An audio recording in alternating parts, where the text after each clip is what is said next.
What's up guys, James back again with another video, hence that's why you're here on YouTube to watch videos, so I bring you another one. So this is another video and it's another photo walk video, so I apologize for those people who subscribe to see videos with me using vintage lenses for little videos, test those lenses out on modern cameras.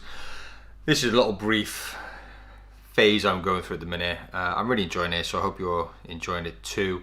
I'm filming this on the Lumix GH2. I've got a Rode mic on the top, and this is on face tracking focus with the Lumix 14-140. So this is the exact setup I used, except for the microphone, the camera GH2 and the lens, the 14-140. This is the setup I use for a photo walk.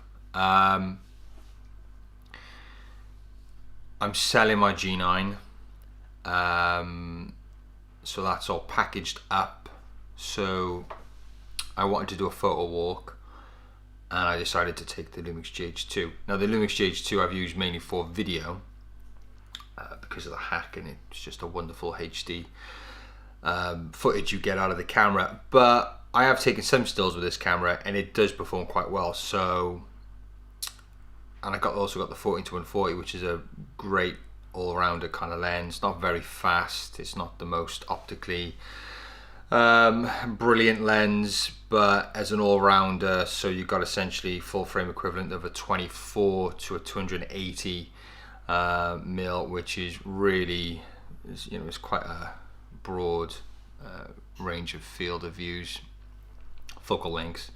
So anyway, so I decided to take the GH2 and the 14-140.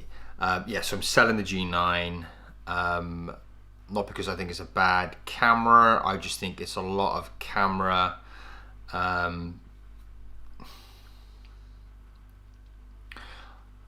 took the G9 out for a photo walk and it was very early morning, it was quite dark, and the ISO performance was pretty shit. Now I know you might be thinking, Micro Four Thirds, small sensors, it's inevitable, you're not going to get the best out of these Micro Four Thirds cameras with their small sensors, and that's true. That is very true. And up until that point, I was mainly using the G9 for, you know, daytime stuff. You know, going out little trips here and there, doing a bit of landscape when the sun was coming up, so it wasn't too bad. But it's a lot of camera to just do that. It's a lot of camera just for that kind of, those kind of activities, like, you know. So I've decided to sell it with the 12-60 Leica. Hit me up on Facebook or take a look on Gumtree if you want to buy it. So I've decided to sell it. Now, I was in two minds whether to get the S1 instead. So full frame, the S1 is like a G9 bigger brother.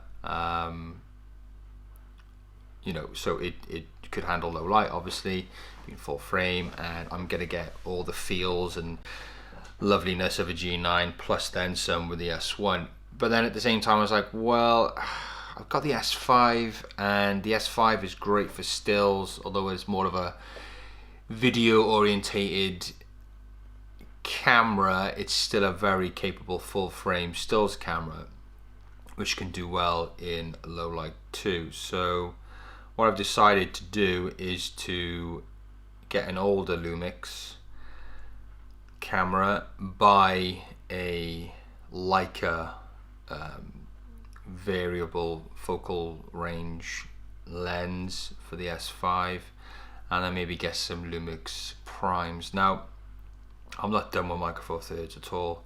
I love Micro Four Thirds, but I'm thinking about a camera which I could use. It's not very expensive, but it's going to give me great quality for those days out, those activities, for travel, for some photo walks, you know. Also some good video, but primarily for stills. So I was thinking about getting the Lumix GX8, which is weather sealed, it's got IBIS, it's got a flippy outy screen. Not the best to handle, particularly coming from the G9, but nevertheless can shoot great stills. 20 megapixel sensor, and shoots 4K. So I think we'll get in that, and then getting the Sigma 28-70 for Leica to use with the Lumix X5, and then get like a couple of Olympus primes like the 45, the 17 f1.8s. That's the plan. Anyway, this is a photo walk. Early morning, January, really sunny, quite cold. There's no commentary. I did do a commentary, but I decided not to use it because it's not the best commentary, if I'm totally honest with you. And there's a lot of me sniffing. It's very cold. I got allergies. It's not the best to listen to. So I decided to just kind of bring that volume really low in the mix, put in some kind of chilled music, and here we go. Photo walk with the Lumix GH2 and the 14-140. Actually, before we do start with the video, just a little note here. The Osmo Action was set to manual, and obeying the 180-degree rule, I kept it at 1/50th, and I allowed the ISO to kind of pick what I wanted to go. Extremely sunny day. I didn't consider that, and you will find some of the skies overexposed. I apologize. I'm gonna invest in some ND filters for the Osmo Action, but yeah, please bear with that. The pictures are really cool. Hope you like it. Enjoy.